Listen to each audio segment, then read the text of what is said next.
Hello and welcome to another edition of the Hooligan Report. I'm your host, as always, SM, and with me tonight I have Bojan. Hi, mate. How are we? We've got a couple of pretty controversial or interesting games to talk about, so we'll get straight into it with the Man City-Liverpool clash, which was the early game. Last week we were talking about how we were looking forward to this as an early game with plenty of goals expected, and we certainly got quite a few goals in the end. Courtesy of what turned out to be quite a controversial incident on the board, at least. But what was your take on it? Mane's sending off and the subsequent goal fest from City. Yeah, well, I mean, it's definitely a red card. I mean, it's slightly unfortunate, and I understand the argument. If he got there a half second early, then he poached the ball past the keeper, Edison. Edison probably tapes out Mane, and then it's a red card for the goalkeeper. And the game obviously goes a completely different way. But it's the same, if you take away the fact that it's a forward on a keeper with a high foot, you do that anywhere else on the pitch, it's a red card for sure. If you make a late studs up challenge, it doesn't matter if you're half a second late or 2 seconds late. It's still a red card, especially that high. So it's a bit unfortunate for Liverpool because he's really, I think, the linchpin and their kind of main player when you look at kind of their team and they're about to kind of face your team. He's the person that you're scared of because he's got that electric pace and he's been in such great form since he moved there. Now, when they got down to 10 men, that really, I mean, Pep Guardiola's style really kind of suits that slow build-up play of possession, having the fullbacks drive up the pitch, that kind of stuff. They were always going to cut Liverpool up. And I guess as we kind of touched on last week, both defences are fairly poor. I don't think that excuses Liverpool's defending. The way they just were able to, they weren't really playing triangles down by the byline in that kind of Barcelona style.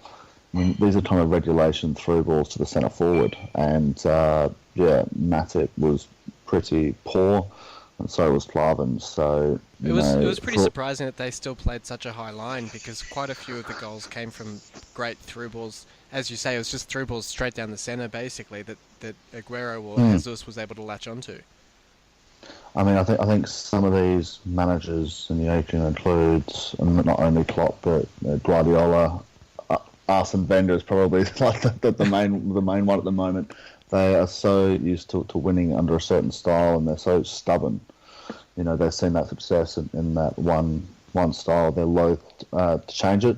I guess in the same way that Liverpool didn't really spend enough money on the window in bringing in more defensive cover, although they did do well to buy your mate Andy Robertson.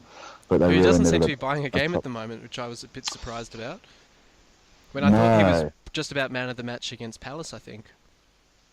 Yeah, that's a strange one. I can't really talk to that, so I haven't really followed it much. But they're in desperate need of a top draw centre half to partner Joel Matip because they don't really have one, and that's kind of was the big debate over the summer when they were talking about Michael Keane potentially going there, and there was the Liverpool fans were saying, well, he's not better than Lovren and Klavan. Well, He was. I think I think the start of the season's kind of shown that to be false, and that he is better than them, and that was an area that they desperately needed to.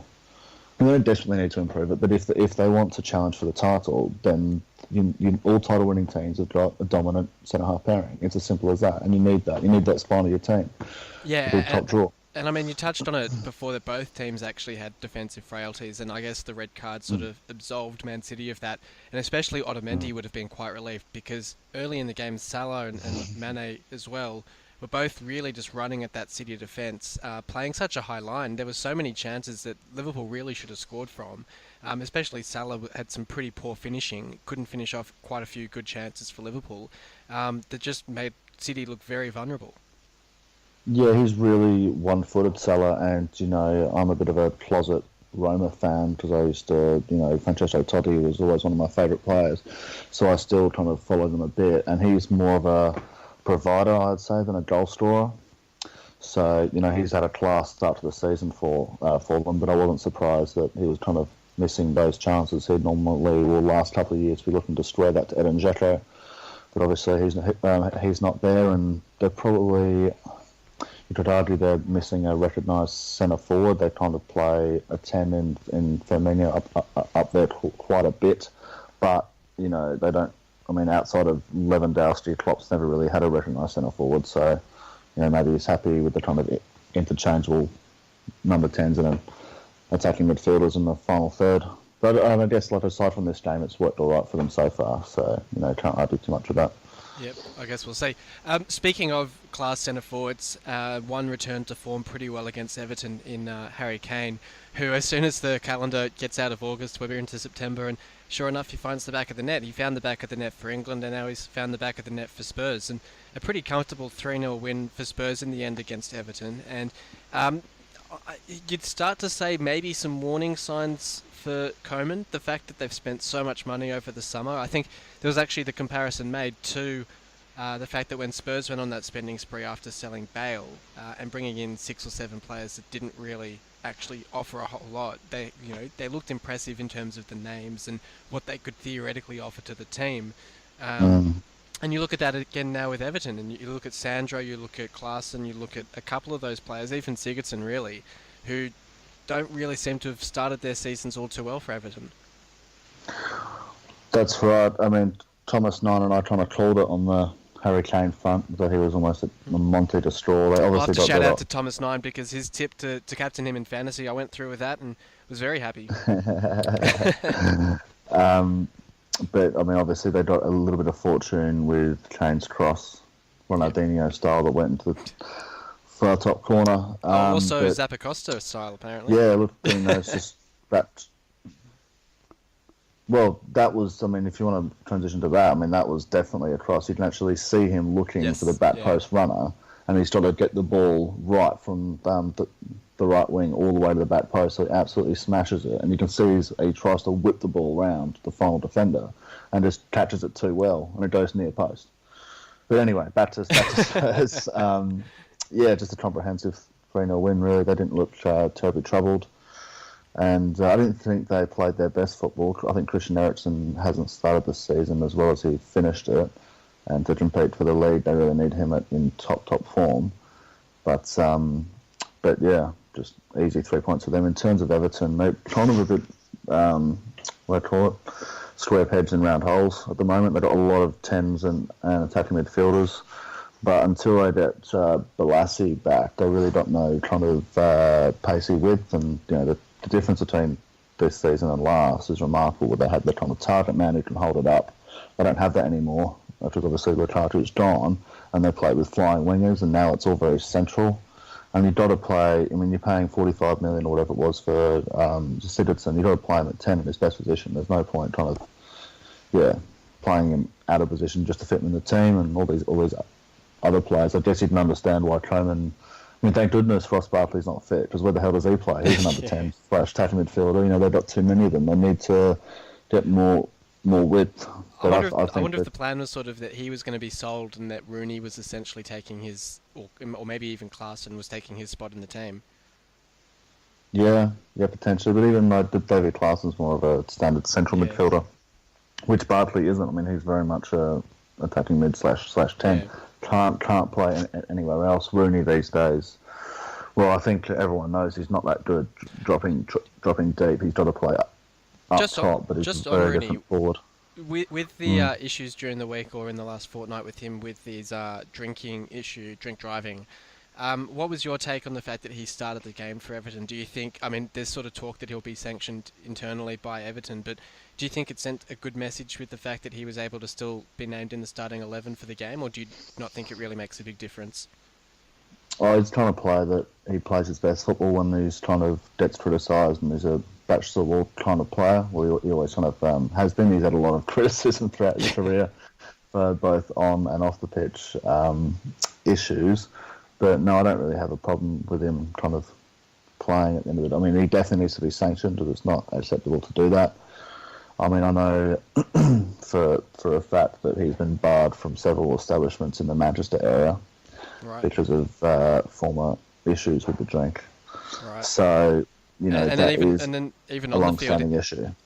He late in the game against Ali, clearly getting quite frustrated was quite lucky to get away with just a yellow card. Don't know if you saw that particular incident, but I caught it on a bit of discussion today about incidents that might have drawn a red card on another day, where he shows, I guess he's losing his cool when they're not playing too well, that he's not able to keep his head. So it's going to be interesting to see how the season progresses for both Everton and in particular Rooney. He started it well enough, but it'll be interesting to see how how he sort of stays in the team and whether he can keep scoring the goals that he needs to be scoring. There are a lot of comparisons to be made between Dele Alli and Wayne Rooney. Both. No, as in like not now, but when they were younger. Rooney, the hothead bloke onto the scene. When things weren't going his way, he would lash out, and it's the same thing that Ali's going through now. So the big question for, I guess, Pochettino and at the moment Southgate is, which is a big debate that we had on Wayne Rooney for many years. Do you try and rein that in, or is that the part of his game that he needs to really play his best football? But that's something for Pochettino more than anyone else to try to sort out.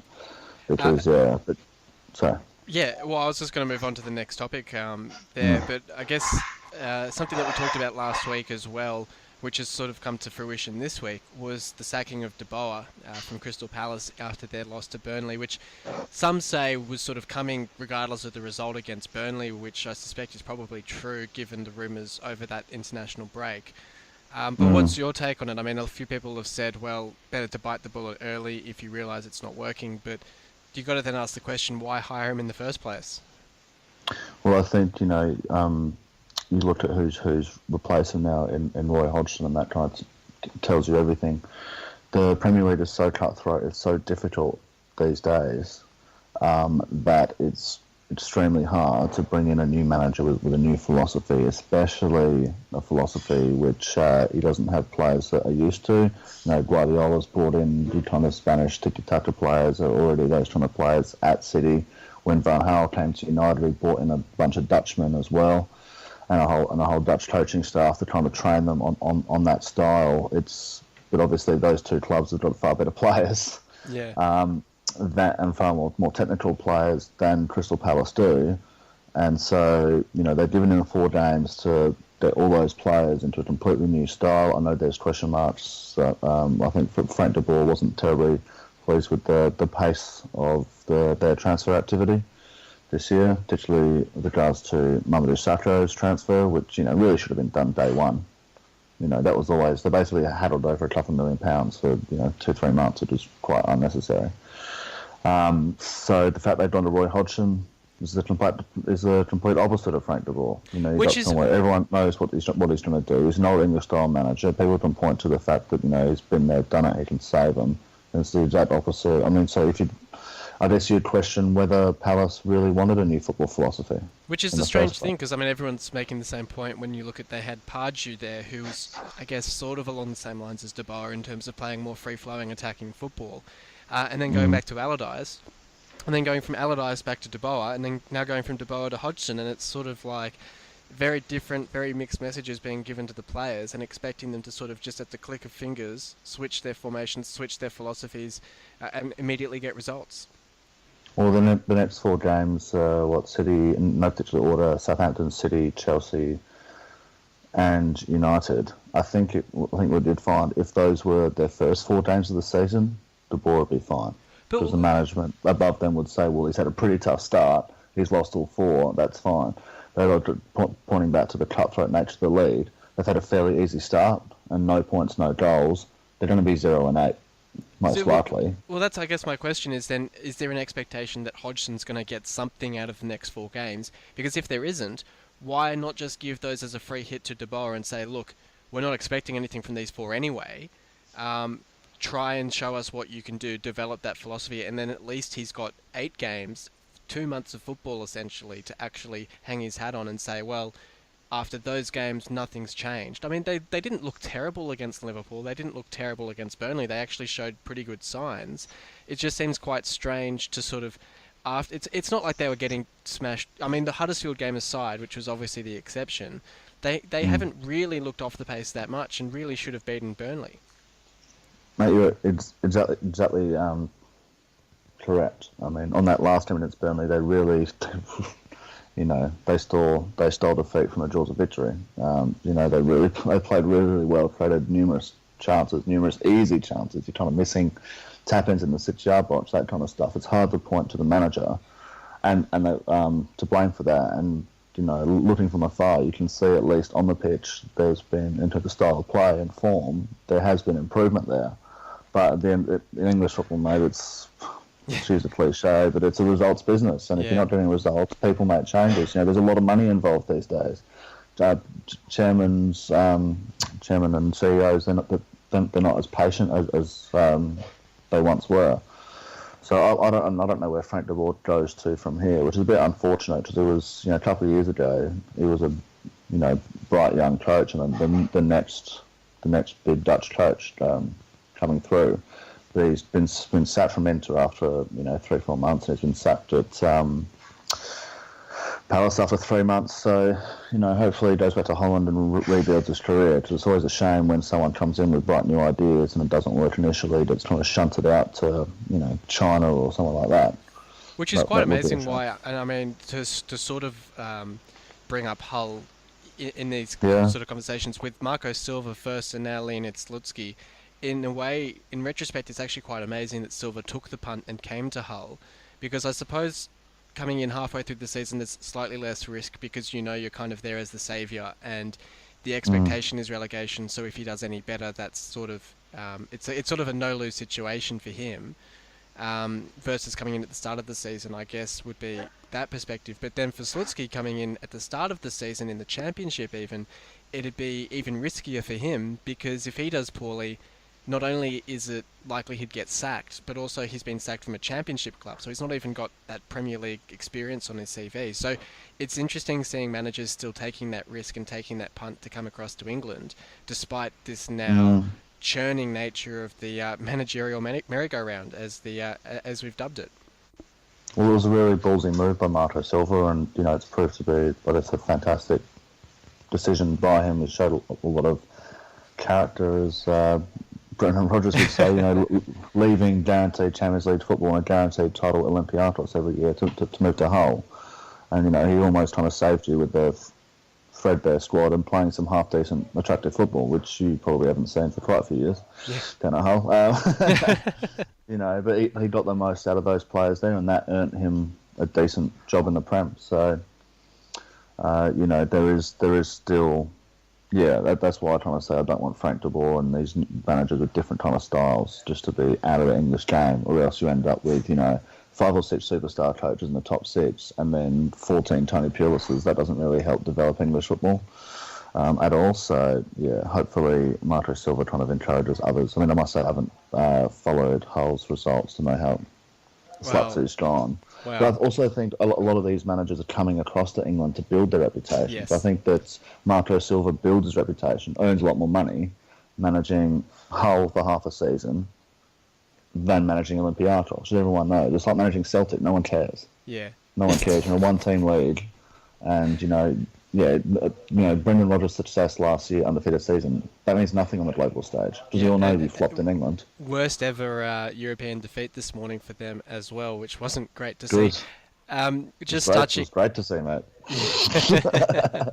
Just touching on Hull. Well, funnily enough, I mean, talking about attractive football, we do happen to be, I think coming into the last round of fixtures, we were the top scorers in the division by quite some distance, and had a healthy goal difference, which got completely obliterated by Derby. So I think we've now scored 12, conceded 12 after 5 games or something crazy like that.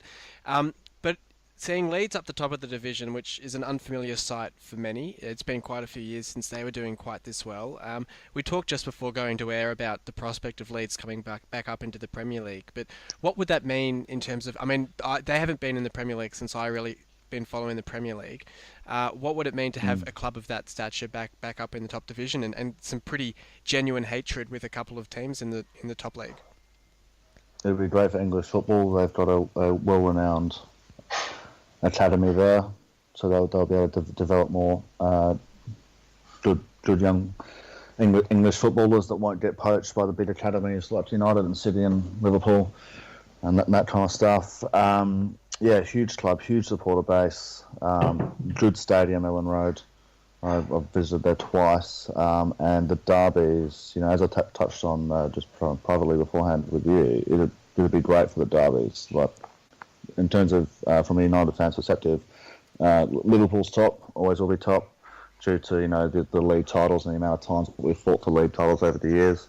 Leeds will be second, same reason. And I know people that only started watching. There's a few of them, and I'm not saying the glory hunters. It's only because of certain people on the forums, ages, kind of in your mid-20s, you haven't seen Leeds in the Prem. No. But, Leeds and United fought out for league titles for years and years and years, particularly in the latter years of the old First Division, and it kind of went back and forth a bit. You got the Eric Cantona and Alan Smith element, the transfers between the two clubs, so the rivalry there is really intense. And, Which, I mean, I don't like giving Leeds can be credit. A bit violent. I don't like giving Leeds credit at any time, but it's pretty unfortunate from their point of view with the way that it's split between First Division and Premier League, because if I'm not wrong, they won the last old First Division title. So in a way, They did. They haven't won a Premier League title, obviously, but they're about as close to it as you can get. And if I'm not mistaken, I think Aston Villa was second in that last First Division So title very, race. So very unusual how the teams. mighty have fallen. Yes. Yeah. So Well, Villa, hopefully they do come up. Yeah, and Villa having a pretty interesting start to the league as well. I think they had a draw this morning. I can't remember who they played. It might have been Middlesbrough, so not a terrible result from that point of view. But Steve Bruce struggling there. A bit of talk that he might get the sack, which I think would be pretty harsh. Only from the point of view that club has just seemed like Sunderland. They seem to have these culture issues where as soon as things go wrong, the manager gets sacked, a new manager comes in. Maybe a little bit like the way that Palace is going now, where the squad sort of, doesn't cop the blame for what's going on. And I think they need someone like Bruce at the club to sort of set them straight. And whether it takes, I mean, I to be honest, I thought they'd be doing better this season, but whether it takes until next season to really sort of stabilise them and go for that push for promotion, I don't know. But then they're certainly not going to get relegated under him, and I don't think they could do a whole lot better at this stage.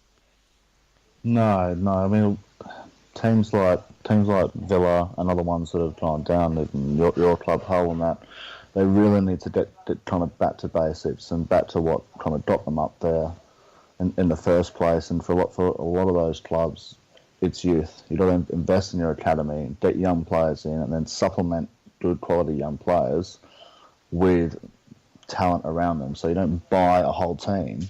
You have a core group, and then you have the supplemental players around them. Like, they brought through Adbon Lahore, Lee Hendry, a couple of others, Fabian Delph, and a few. Oh, sorry, I think they bought Delph from Leeds when he was a kid.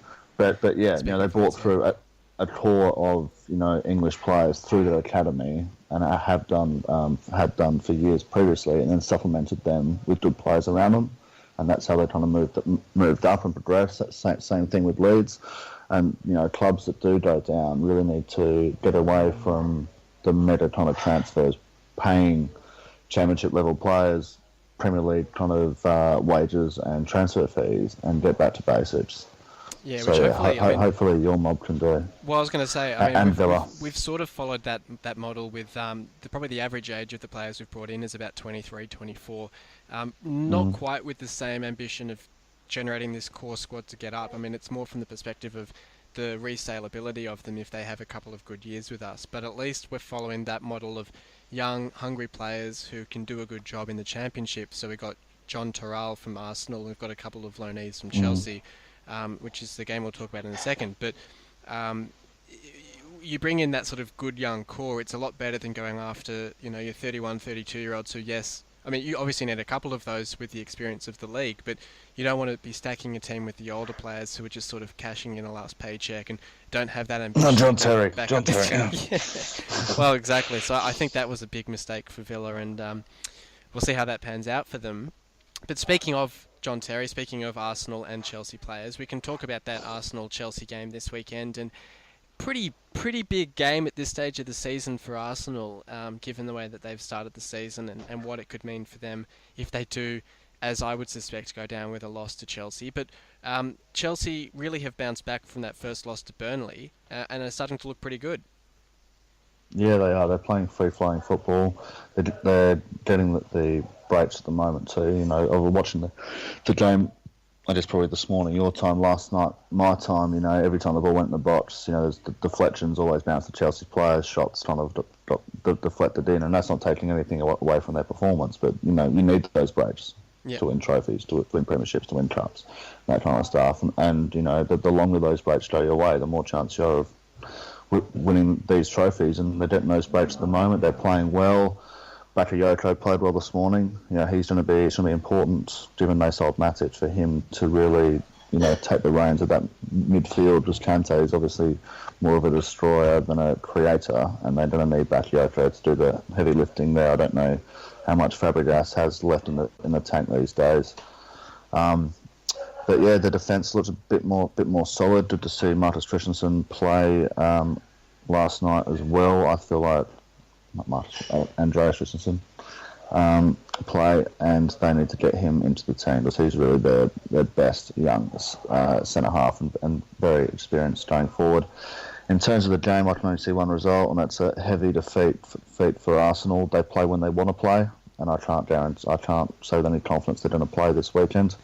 They played well against Bournemouth. What did you make of the booze for Sanchez when he came on? I think that's overdone. I've got a lot of Arsenal mates, a few season ticket holders too, and there was more applause, I thought, than there were boos. Lots of boos going around towards Mesut Ozil and those kind of players. But I don't think anyone a lot of their supporter base doesn't begrudge Sanchez, because they can see that there's very little direction at that club. Yeah. Well, yeah, to be fair, look at the Alexis Sanchez situation. He's 29 or 30. Yeah. He's got one more big contract, one more big 5-year deal on him. He wants to win trophies. He said when he came to the club he wanted to win trophies, and he didn't want to win FA Cups when he moved to Arsenal. He wanted to win Prems, and he wanted to challenge for the Champions League. And that's probably the promise he was kind of sold, and they got Ozil when he probably thought, oh, here we go. Things are looking good, but it just hasn't happened for them, and he's been there. He's been kind of carrying them, and for him, he's got opportunities to go to clubs where he doesn't have to do all the heavy lifting, and he can be guaranteed Champions League football and challenge for titles every year. So if you put the shoe on the other foot, I don't think many Arsenal fans can really begrudge him. He's still going to give 110% for the team every single week. And in terms of players leaving your club, you can't really ask for too much more than that. We had quite a long talk about Arsenal last week, so probably just touched on it this week. But in terms of, as you say, everyone would sort of be expecting quite a heavy Chelsea win in this game. Is it concerning from an Arsenal perspective that increasingly these games against the top clubs are becoming quite inevitable as heavy losses, and they're sort of slowly moving down those rungs in English football to the point where they are almost genuinely, not even just as a joke troll sort of comment, but they are almost genuinely becoming mid-table? It's not the kind of the fact that they're being flogged. It's the way they're losing. Like when they lost, when they lost to Liverpool in the lead up, I think, to the third goal. You saw Aaron Ramsey talking to the bench while this man ran past him, got to the near post for the finish, and he's at the halfway line talking to Vendor. You look at most of the goals they concede, and I'm not sure the defence is that bad. I still think Rob Holding's got tremendous ability. You don't lose that overnight. The fact is, no one in front of him is helping him at the moment. Their midfield is incredibly lazy in terms of tracking back, and that's a mentality issue. And until they fix their mentality, I believe they will slide down the table, because they're not going to be able to bring in enough quality there to make up for it. There is an opinion here from a few Arsenal fans that they don't need world-class players. What they need is players who are going to come in and give 110% and graft and work their absolute asses off. And that's probably a fair statement. I've thought for some time that one of the major problems at Arsenal does lie with Aaron Ramsey, and his whole attitude is pretty disgraceful. He's one of the biggest I play when I feel like it kind of players. It's pretty remarkable given where he was at a couple of years ago. Well, he's got talent. I reckon he does more for Wales than he does for Arsenal. When he only plays for them 5 times a year. Whenever he plays for Wales, he plays well. He had a great Euros. And, all the Arsenal fans are like, oh, yeah, Ramsey's back. No, he's not back. Yeah. He plays when he feels like it. Scores winners in FA Cups, which I don't remember him ever doing, but I'm sure people have told me he's done that a couple of times. When he feels like it, mate. When he feels like it. We'll talk about your mob then, just to round things off, and they've got a game against Everton. Probably the highlight of this game, obviously, being the return of Wayne Rooney. The game's at Old Trafford, isn't it? Yeah, that's right. So that'll be a pretty main story point, I would think, out of this game. But obviously stumbled for the first time this year against Stoke last week, but probably back. I mean, I heard an interesting stat that you haven't won at Stoke since Alex Ferguson retired. That wouldn't surprise me. I don't think Mourinho's won at Stoke in his last 6 games there. Yeah, We should have won that game. It's just like two sloppy defence. I mean, they scored two decent goals, but Choupo-Moting became a superstar. Yeah, they really should have been kind of cut off long before then. And I mean, but basically both times the striker was one-on-one with the defender in a situation, and really it shouldn't have got there. So they didn't really pose any other threat apart from him. So we didn't take our chances. Are you concerned by the Pogba injury this morning in terms of how long he might be out? He left Old Trafford on crutches. That's not a great sign. Hopefully it's precautionary. I've never, he got a little bit of an injury last year, but it kind of came at the right time. It was a 2-weeker, and he'd already played about 40 games for that season, playing every game, and most of those games 90 minutes, and it kind of freshened him up for the final quarter of the season. It's not great. Hopefully it's not a bad one, because he's still only 24, 25, and you don't want a major hamstring injury, because those tend to be kind of recurring once you do it badly once. So it is concerning. What's also concerning is that his natural replacement, Andreas Pereira, has gone on loan to Valencia. We do have a recall option there. So you probably bring in Ander Herrera to replace Pogba. Love Ander Herrera, but he's not Mr. Creative. He's kind of a little bit like Nemanja Matic with a little bit more to his game. So I'm not sure how that central midfield pairing will go. For all the people that dislike him, Fellaini was superb last night, absolutely superb. But he didn't play as a central midfielder. He kind of played more as auxiliary forward. Which is, so I've said for years, I think his best position. And that was when he was looking so good for Everton, was when he was that sort of centre-forward role. Yeah, he kind of starts almost in an advanced attacking midfield role, and then whenever the ball's out wide, he just bombs to the box and gets involved. And scored a nice goal and created one last night. So they might go Fellaini. I know Mourinho likes Fellaini. Usually the bench option though. But if I put money on it, I'll put Ander Herrera in there, which, he's a decent player, so that'll be fine. In terms of us playing Everton, obviously Lukaku as well. Oh yeah, of course, the return of both strikers, yeah. And if I was him, I'd be looking forward to playing against, Funes Mori and Jagielka. Well, he likes scoring against winners, doesn't he? Mate, but that's what we need from him. As I've said before, we don't need him against the big teams. We need him against the minnows. That's where we drop points usually. So hopefully, he kind of keeps that up. And am I worried about Rooney? Well, he tends to be one of those players that the strip writes itself some way. So I wouldn't be surprised if he did score. Interesting to see how he celebrates. That'll be really interesting if he goes nuts. Whether he does, the kind of hold his hands up and doesn't celebrate thing. But I'd be looking for What's your take on that? 2-1 win. Do you get bothered if a player did celebrate against you? Well, I said a couple of years ago, I had no problems when Danny Welbeck scored against us and went wild. At the end of the day, like, you score a goal in any sport. It's just instant emotion. Yeah, and so, I guess the point that I've seen made is obviously if he like ran down the other side of the pitch and was sliding all over the place, kissing the badge, saying "I hate United," then I'll probably take it a bit personally. But if it's a reasonable celebration, like if he scores a winner or equalises in the 90th minute, I'm not going to begrudge him going crazy. That's fine. I mean, I guess the point I've seen made in that respect is, I mean, he's paid by Everton now. He's an employee of Everton. He's supported by Everton supporters.